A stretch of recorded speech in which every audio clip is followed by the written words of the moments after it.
heading out for now. I look forward to your return.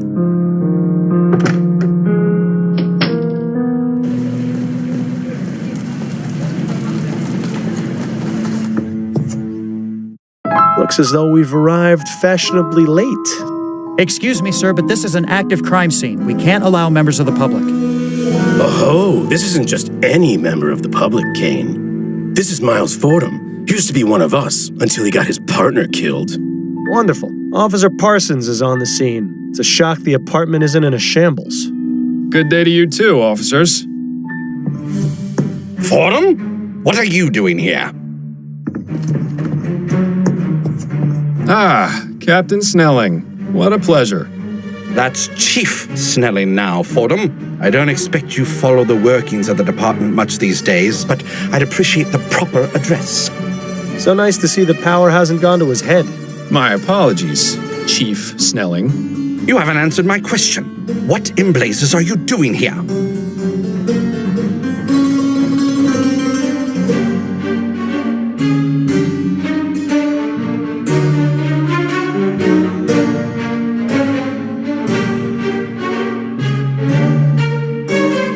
The story was front-page news. I couldn't resist coming to have a look for myself. There's no respect for police business anymore, damn meddlers. This is an active crime scene, Fordham. Leave the premises immediately.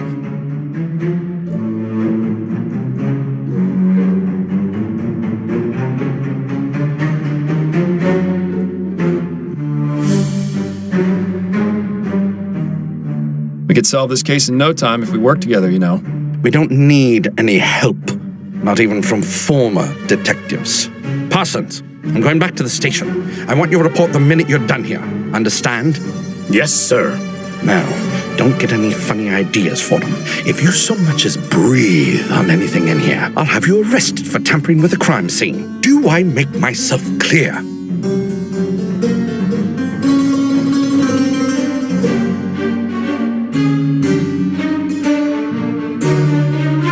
Don't let the door hit you on the way out. Your impudence is going to catch up with you one of these days, Fordham.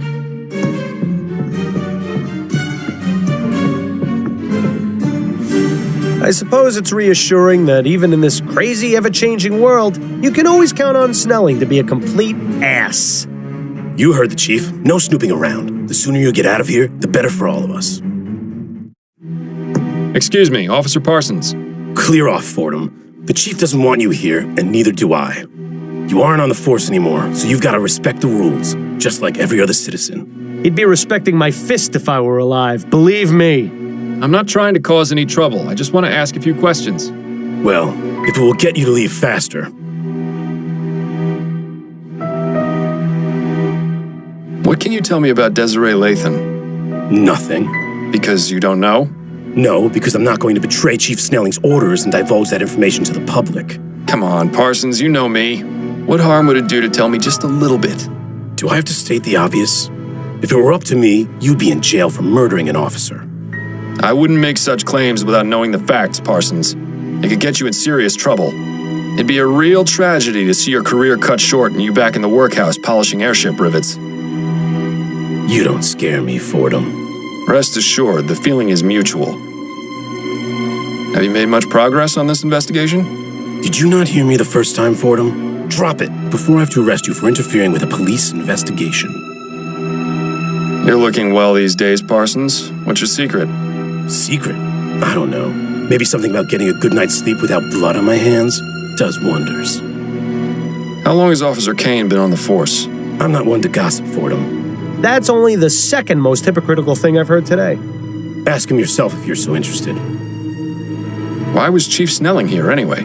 He's the chief of police, and this is an official investigation. It doesn't take a grand leap of logic. Yes, but the chief of police never bothers with a crime scene unless it's of great importance. Your point? Does that mean this crime scene is, in fact, of great importance? You're the investigator, Fordham. I'll leave you to work that one out. That's all I wanted to know. Good.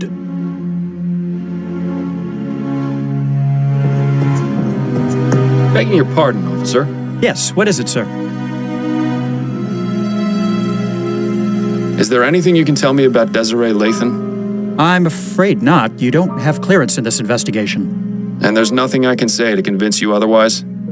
My superiors would be very upset if they knew I was breaking the rules. I'm sorry. I think the operative phrase in this instance is if they knew. We need to find a way to get Parsons out of here. Maybe we should visit Upton at the station. How long have you been on the force, officer? 2 months, sir. And how's it treating you so far? This is where I was meant to be. That's good to hear. Parsons mentioned you used to be a detective? I was, yes, for 15 years. It wasn't always easy, but I loved every minute of it. Parsons goes on about how he's got his eye on becoming a detective, but I don't know if I'd be able to handle it. Is that right? Yes, he's up for review. I think he's trying to impress Snelling to improve his chances. Parsons wants to be a detective? Now I've heard it all. As if he needed more of a reason to be Snelling's lapdog. Do you enjoy working with Officer Parsons? I don't like to talk about my colleagues, sir. Especially when they're standing right over there. I understand. Perhaps this isn't the right time to be asking. What was Chief Snelling doing here? Nothing more than a routine inspection of the crime scene. Routine inspection? But the Chief of Police only goes to extremely high-profile crime scenes. I couldn't possibly comment on that, sir. Thanks for your time, officer. Not a problem.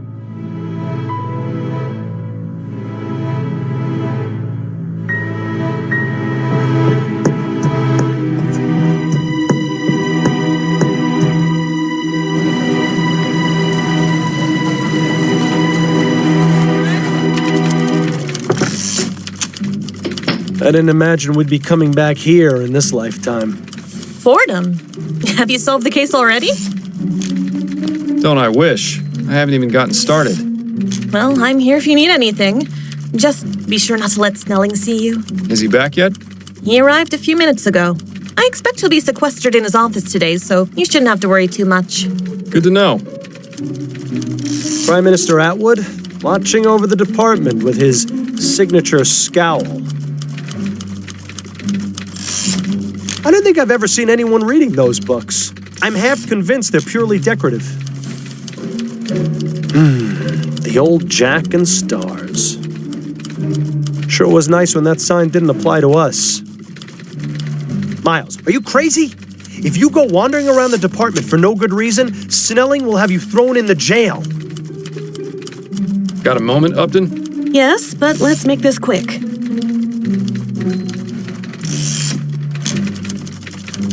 Back to work, I see. Yes, well, the coffee shop holiday had to end eventually. I'm gonna have to find someplace else to meet you. The higher-ups are getting suspicious. To be honest, it was a bit wretched there. I won't miss it. Well then, Mr. Big Bug, you can have the honor of choosing the next place. Under a bridge somewhere, perhaps. Have you been able to find any leads on Bill's death? Have you? Not yet, no. I've been looking, but I haven't been able to come up with anything either. There has to be a connection somewhere. Criminals don't usually just fall off the map. I'm having some trouble with Officer Parsons. You and everyone else who's ever met him. What's the problem? He's keeping me away from the Latham crime scene. Of course. He's one of the most loyal to Snelling. Any suggestions for how I might get him away so I can look around? I might have an idea. There are several reported crimes that haven't been assigned yet, and Parsons is itching to prove his investigative chops. He'd probably abandon his post for a good enough lead and a chance to impress Snelling. Upton, oh good, you impress me. Department politics are something of a specialty of mine. How about getting Parsons away from the crime scene? All right, these are the, as of yet, unassigned crimes. The body of a young man was found in the Hodgman River by the Gascon docks this morning. A woman in Chumley reported hearing a single gunshot in her neighbor's apartment last night. There was a deadly explosion at a factory in Worcester that may be linked to sabotage. And that's it for right now. Any of those strike your fancy?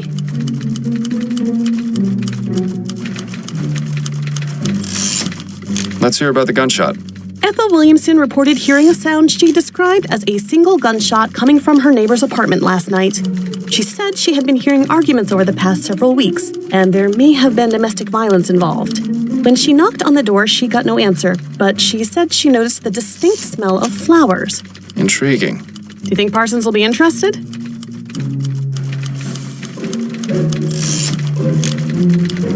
Sounds good. Let's go with that one. All right, I'll send out the report as soon as we're done talking. Have a moment to go over my current case? I'm afraid you're on your own this time, Fordham. Walls have ears around here. If they find out I'm helping you, it won't end well for either of us. Understood. I'll still be here when you've solved it, though. Any updates on the Harris baby? He's back home and doing well, thanks to you. I'm glad to hear it. You did an impressive job. I admit I was a bit concerned about how you'd fare after months of taking it easy. But I suppose detective work is like riding a bicycle. It's a guaranteed way to end up with a broken arm. I see the Gazette has caught wind of this supposed mass murderer. Yes, Snelling has been positively fuming about it. Between that and the Lathan case being publicized on the same day, it's been a nightmare for the department. Any idea how they got the information? I don't think anyone in the department has spoken to the press. Maybe they just have some very good reporters. So is it serious? Should we be concerned? 3 murders is nothing to sneeze at, but all the victims have been men in Chumley. If that changes, then things might start getting urgent. Isn't that just the way of things? You can bet they'd have already caught the bastard if the first body had turned up in Leon. That's it for now. Better get back to it then.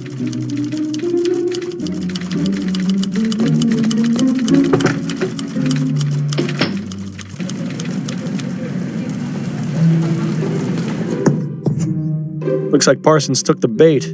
Now maybe we can finally have a look around the crime scene. An invitation to the Gascon Grand Dame's Ball. It seems it was held 2 nights ago at the Gascon Supper Club. An invitation... no time.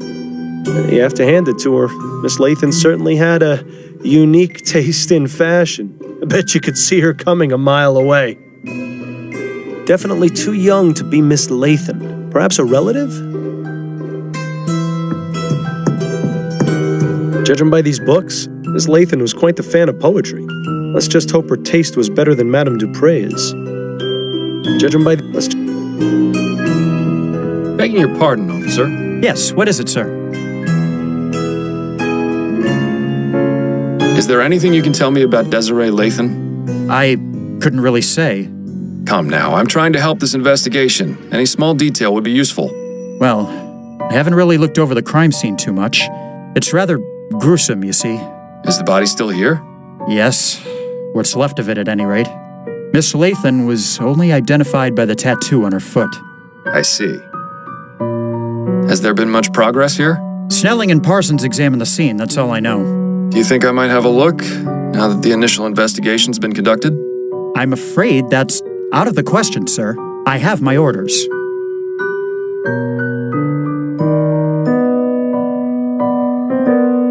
Officer Kane, I'm trying to aid this investigation. There may have been something overlooked by the others. If Parsons were to catch you, my career would be over. Trust me, he won't be back for some time. I swear on my honor as a former member of the New Britannia Police. All right, I suppose you can go in for a moment, but please be quick about it. Thank you, Officer Kane. I promise this will stay between us. I just love rookie officers. They're so gullible. I once got one to shine my shoes for a week after convincing him it was department policy. Good times. Do you enjoy working with Officer Parsons? If I'm being honest, he can be a bit much sometimes. Trust me, you're not the only one who feels that way. I didn't have much interaction with him when I was a detective, but the few times I did weren't very pleasant.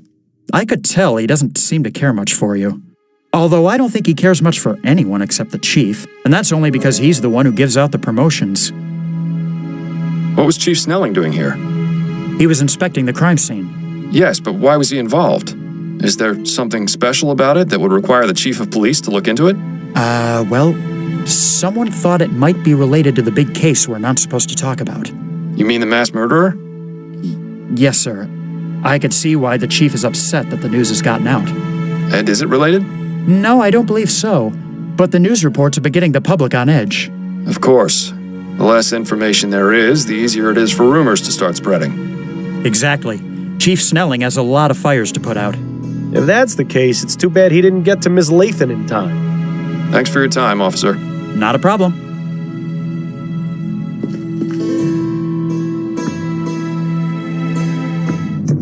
That's certainly a pungent aroma. I can see why the officer stuck to the living room. Surprisingly modest quarters for a grande dame. You'd never guess she could buy out the likes of you and me 1,000 times over. Doesn't look as though this fireplace has been used in a long time. I suppose we can rule it out as the source. As much as I like this painting, this isn't the time for art appreciation. It looks as though Miss Lathan was in the middle of writing something. It's an article for Brentwell magazine. Igniting the fires within. A bit on the nose, wouldn't you say? Classic Brentwell. They have a reputation for making their writers go to extremes for their articles, all for the sake of entertainment. Perhaps we should pay their offices a visit, see exactly what it was Miss Lathan was doing for them.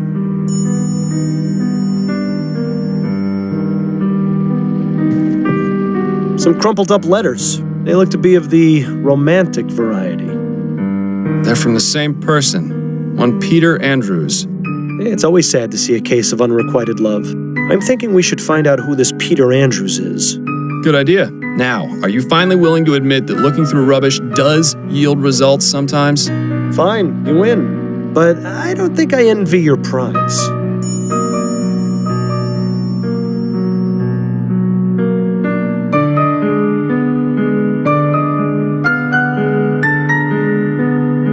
Nothing else. That's a nice portrait of Miss Lathan. Too bad it was damaged by the fire. The area where the artist's signature should be has been singed and is unreadable. Too bad. But the date is still legible. It's from this year. The flames must have been fairly high to be able to stain the ceiling like that. Looks like this one barely managed to survive. Pity. It looked like a nice work of art.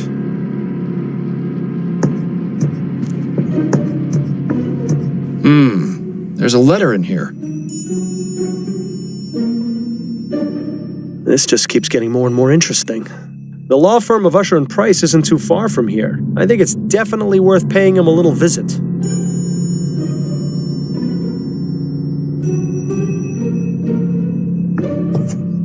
Odd. Another pile of ashes under the bed. Looks as though whatever she kept underneath got burned too. Or it could be that whatever was under the bed is what caught fire in the first place. Although, there's no evidence of what started it. All that's left is a small piece of cloth. Might as well take it. The cloth appears to have some oily residue on it. Interesting.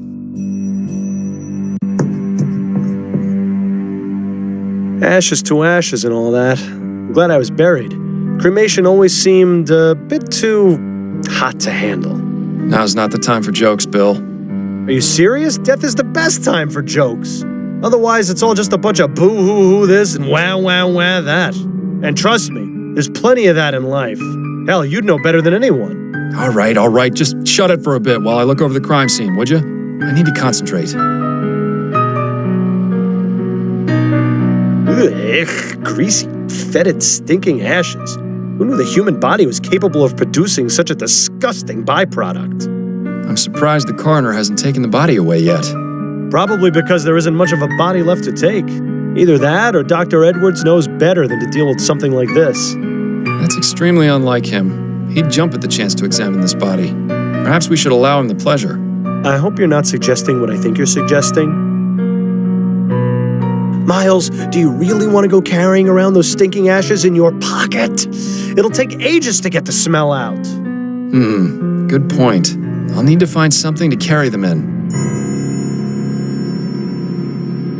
Alas, poor Desiree, a woman of infinite riches, of tastes most fancy. Where's all your money now? Come to think of it, that question might be worth answering. I don't think Desiree will be able to give us a hand with this investigation. Bill? What? I thought it was funny. I don't think... What? This one's clean. Well, aside from the fact that the rest of the leg is burned off. There's a tattoo on her ankle. It says, "Dancing Through Life." Hate to break it to her, but that dance is over.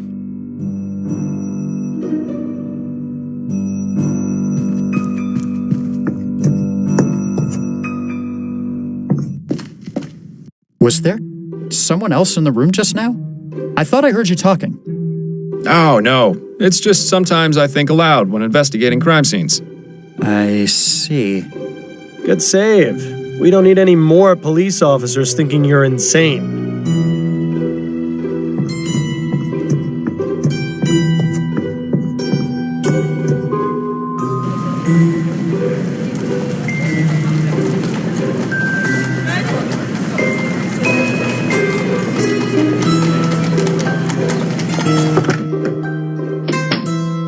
Hello there. Are you here to drop off an article? No, actually, I'm a private investigator. The name's Miles Fordham. How exciting. You must have so many interesting stories. You could say that, yes. Please, come in, come in. I'm Alan Brentwell, owner and publisher of Brentwell Magazine. Pleasure to make your acquaintance. Confessions of a Steam Addict by Ezra Bartley. I think I'm better off not knowing. For Whom the Bell Almost Tolled by Suki Snobs. Fascinating stuff. For the publisher of a sensationalist rag, Brentwell is awfully well read.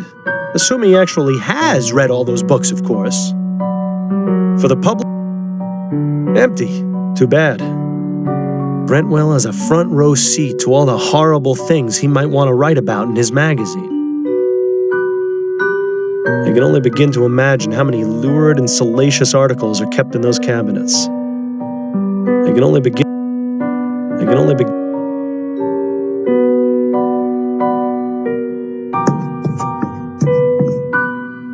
I have some questions for you, Mr. Brentwell.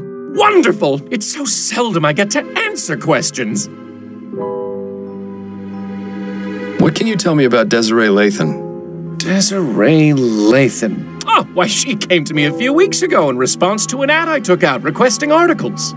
She told me she had an idea readers would love. We agreed on 10 crowns per paragraph, and she was on her way. Come to think of it, I haven't heard from her in a few days. Were you aware that Miss Lathan is dead? What? No, I had no idea. What happened? I'm not exactly sure. She seems to have burned to death under mysterious circumstances. Mysterious circumstances? Most of her body was burnt to ash, but there's very little fire damage around her. It's as though she herself just caught fire. Oh, that sounds positively ghastly. Oh dear. Is something wrong? I just remembered. The article she was writing. Dear God, I hope she didn't go too far with her research. Tell me about Brentwell Magazine. We're a monthly publication focusing on both fiction and non-fiction pieces. Ah, yes, you're publishing that serial, aren't you? The Dissembling Mechanism? You're a subscriber! Tell me, what did you think of the conclusion? Quite astonishing, wasn't it? I haven't had a chance to read it yet, I'm afraid.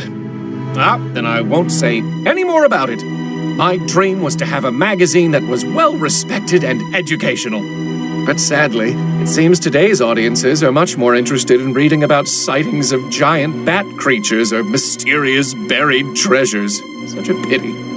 I hear you have a bit of a reputation for making your reporters do questionable things for their articles. You are mistaken, Mr. Fordham. I don't force my writers to do anything. They seem to have this notion that the more extreme their research, the more authentic the articles will be. What sort of extremes are we talking about here? We had one writer who attempted to heighten the sensation of fear she wanted to express in her story.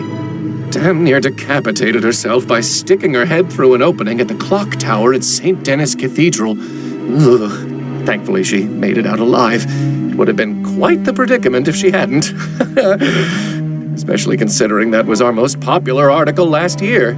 Oh, people have such odd taste. What made you decide to start this business? I always wanted to be a journalist. I never had much luck with any of the local papers, though. So I decided to start my own. I admit it's not exactly what I wanted, but I like to think Brentwell Magazine has found its own unique voice. Voice? More like a gurgling scream. What exactly was Desiree's article about? I'm not entirely sure. She merely came to me with the proposal. She didn't tell you what that idea was? She did, but I wasn't sure what to make of it. Please, Mr. Brentwell, stop stalling and tell me what she was writing about. It was about spontaneous human combustion. What do you know about spontaneous human combustion? That's the thing. I don't know very much at all. It sounded interesting enough. That's why I accepted Miss Lathan's proposal to write the article about it. But what do you know about it? Only that it's a mysterious phenomenon in which a person catches fire spontaneously and burns to death. It sounds exactly as you described Miss Lathan's condition. Do you know what Miss Lathan's research on the subject involved? Only the one contact I gave her, a Miss Angela Maxwell at the Spectre Society in Gascone. The Spectre Society, huh? Shouldn't be surprised to hear that name again. Are you a member? Actually, I am. Then I suggest you do some research there. There's bound to be something relevant in that curious library of theirs. Thank you. Perhaps I will. Thanks for your time, Mr. Brentwell. The pleasure is all mine.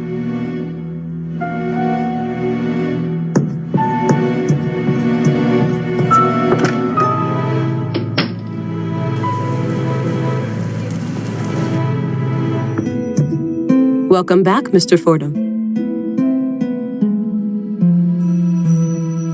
There's quite a few I never much cared for all that mystic stuff. Why should your life be dictated by a bunch of cards? The great man, he's dead now. What a ridiculous...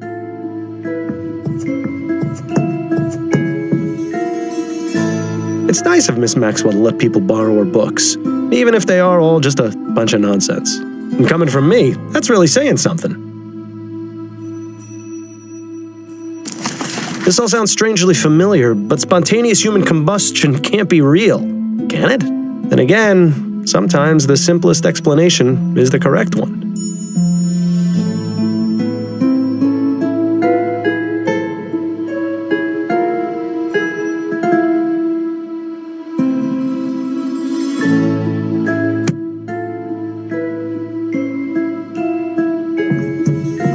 Could I ask you about some things, Miss Maxwell? Certainly, darling. Are you familiar with a woman named Desiree Lathan? Yes, she came to see me just last week. She told me she was doing research for an article she was writing for Brentwell magazine. What sort of research? She asked me a few questions and looked at my books. That was all. She wasn't here for very long. And what was she researching? Something about spontaneous human combustion, I believe. Did you know that Desiree Lathan is dead? What? My God, no. I didn't. What happened to her? She was found burned to death in her bed. How awful. Do you have any idea how this may have happened? There are a number of possibilities, but if she was in the middle of researching spontaneous human combustion, and then to have this happen, it can't be a coincidence. Are you suggesting she herself was a victim of spontaneous combustion? One need only compare the circumstances of her death with the facts, darling. She can't be serious, can she? What can you tell me about spontaneous human combustion? I'm not overly familiar with the subject, but I do have a book about it on the shelf back there. You are welcome to look at it if it will help. I may, but I'd like to know what your understanding of it is. Well, I believe it is when the human body inexplicably catches fire and burns. It usually occurs among elderly women who drink to excess, and very little fire damage is caused around the body. That's really all I know, darling. It's not a very agreeable subject for study now, is it? Thank you for the information. It was very enlightening. It was my pleasure, darling.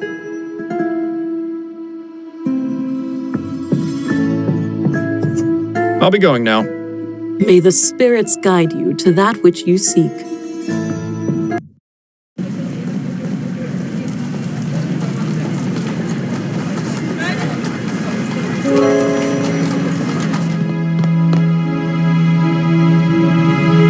Nobody's bothered clearing this table yet, it seems.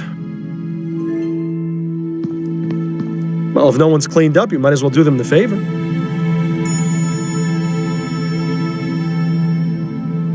That painting depicts a hand dropping a bunch of blood-soaked silver coins into another hand. Definitely sets the bar for the type of people who come here, I'd say. The bridge to Lyon overlooking the House of Parliament. I suppose that seeing that helps the patrons of this club put on airs. Excuse me, miss? Oh, well, hello there, handsome. I've never seen you around here before. Care to join me for a drink?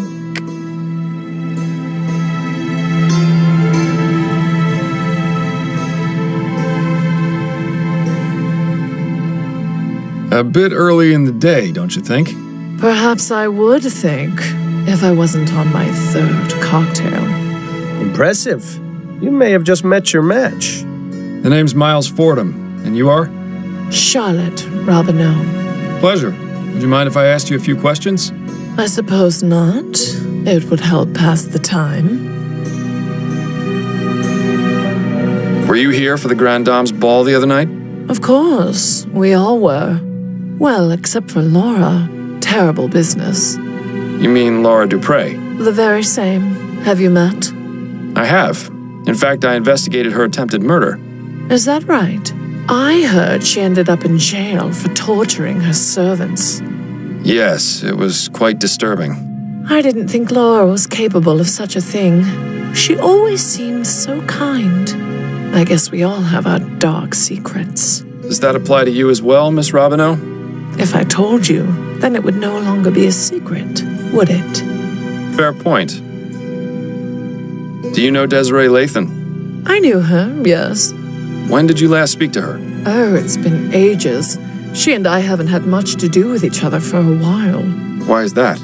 It's really not important. We just didn't see eye to eye on a few things. Was she at the Grand Dame's ball? Yes, she was. Drinking up a storm as usual.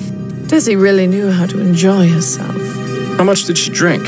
Oh, I don't know. She used to outmatch me, and I can handle quite a bit. What can you tell me about Desiree's death? Just what I've read in the papers. She burned to death. It's horrible. She certainly didn't deserve to die in such a gruesome way. Did she have any enemies? Anyone who might have wanted to do her harm? No. Everyone loved her. Except you? Mr. Fordham, I said we haven't had much to do with each other. That doesn't mean I didn't care for her. Now please, let's drop the subject. Is the name Peter Andrews familiar to you? Peter Andrews? Is he still around? I'd be able to tell you that if you told me who he is. He's desperate. That's who he is.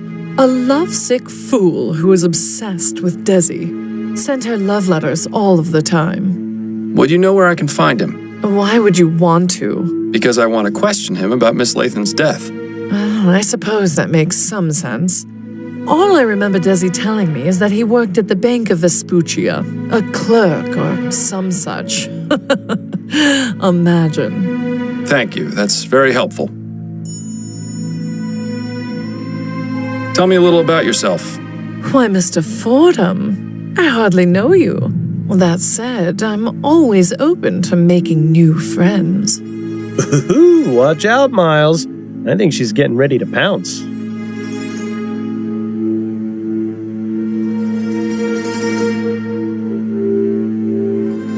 Can I just say you've got the most radiant smile I've ever seen? Oh, why, that's very sweet of you, Mr. Fordham. It's true. Not many women your age still have all their teeth intact. I beg your pardon? I didn't know you were such a master of the high kick, Miles. You got your foot in your mouth in record time. I just meant... You know what? Never mind. I must compliment you on your lovely hairstyle. Oh, how sweet of you to say. Though it is getting a bit ragged. I'm having it done this afternoon, in fact. My girl Adelaide is a treasure. You don't say. Well, she must be talented to improve on near perfection. Oh, such a flattering tongue, Mr. Fordham. You've really got a great sense of fashion and style. All the other Grand Dames must be jealous. Oh, you. Thanks for your time. I'll let you get back to your drink. Thanks, sweetheart.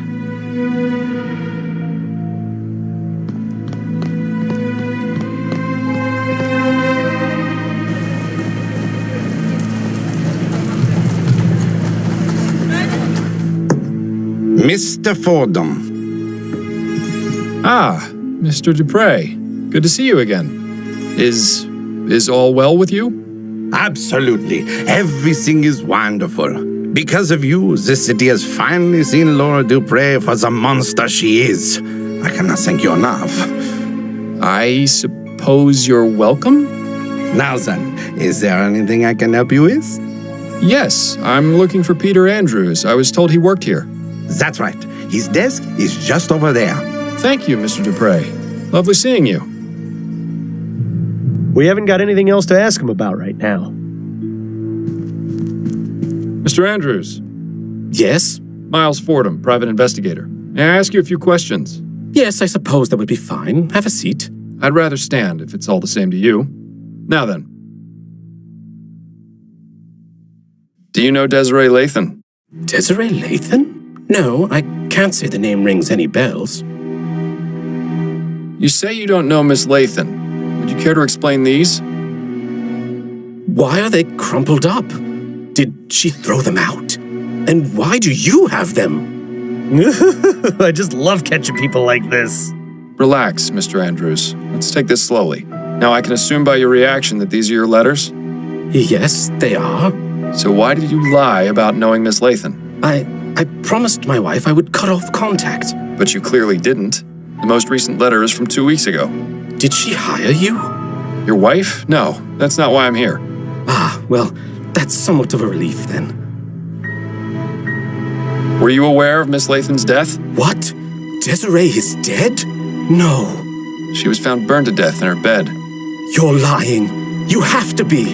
I'm afraid I'm not, Mr. Andrews. Oh, Desiree. Do you have any idea who might have wanted to kill her? No, she was a marvelous woman. Well, I'm sorry to have to be the bearer of bad news, but at least you won't have to worry about writing any more letters. That isn't funny, Mr. Fordham. Yes, it was. Don't listen to him. So your wife knows about your correspondence with Miss Lathan? Well, I don't know if you could really call it correspondence. Desiree never wrote back. But yes, Peggy, that is to say Margaret found out shortly after we married. Exactly how many letters did this bounder send, I wonder? At first I tried to make it out that she was just a friend, but she found one of the more intimate ones while I was writing it. I see. And what was her reaction? What do you think? I still have the scar from the glass that she threw at me. You're still married? Oh yes. Margaret comes from a very strict Catholic family. They would sooner she die than divorce. It hasn't been easy. She makes sure to take full advantage of the situation, always buying herself the most expensive jewelry and spending a fortune on food for those wretched cats. I swear, they're better fed than I am. Where might I find Mrs. Andrews? I'd like to speak to her. Our house is at 713 Longfellow Street, just at the edge of Gascon. But I warn you, it's a goddamn menagerie she's got. I'd stay away if you're averse to being covered in animal hair. I'll take my chances. Exactly what is your role here at the bank? I'm the manager. I handle the new accounts, organize finance, that sort of thing. Have you been here long? Coming up on 17 years. Is this at all relevant to your investigation? Anything could be, Mr. Andrews. Thanks for your time, Mr. Andrews.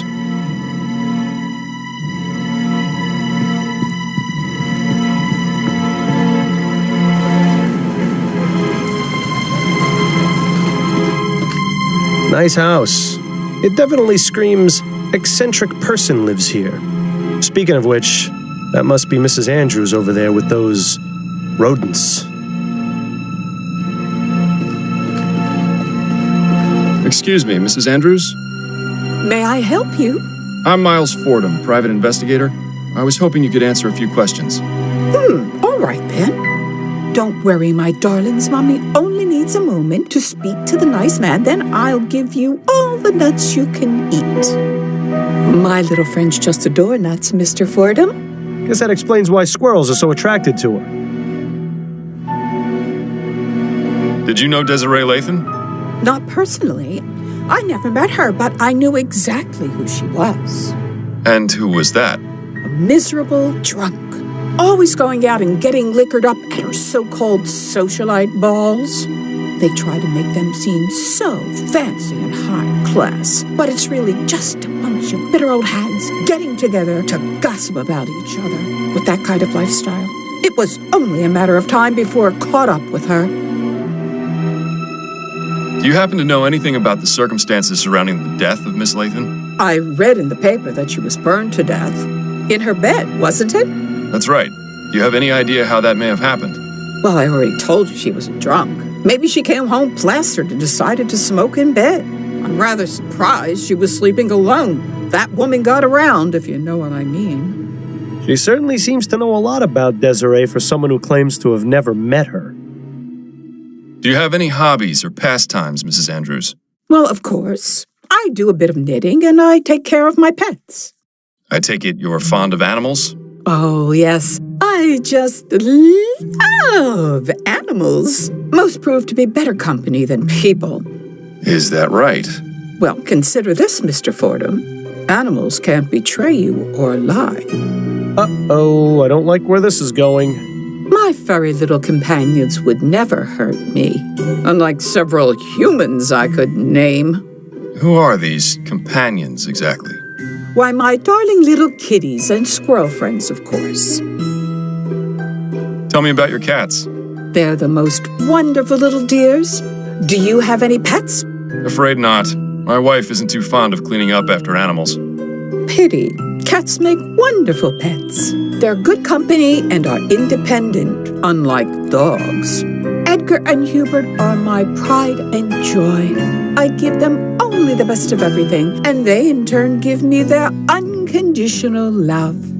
That's delightful. I used to have a wonderful cat named Tobias, but, he had an unfortunate accident. That's why I never let my two angels out of the house. What happened to Tobias the cat? I really rather not talk about that. It wasn't my finest hour. Let's just say it was an honest misunderstanding which got blown way out of proportion. Well, now I just have to know what happened. I hate it when people tease gossip and don't deliver. Your squirrel friends are quite tame. Oh, aren't they just the sweetest? And so smart, too. When I feed them, they come up and put their little paws on my hands as though they were giving me little squirrel hugs. And the way they look into my eyes, I can almost hear them saying, "Thank you for the nuts." Well, at least you can be grateful that it's only my voice you hear and not some rabid squirrels. Thank you for the chat. It was very enlightening. Oh, my pleasure, Mr. Fordham. Now, if you'll excuse me, I need to get back to tending to my little darlings.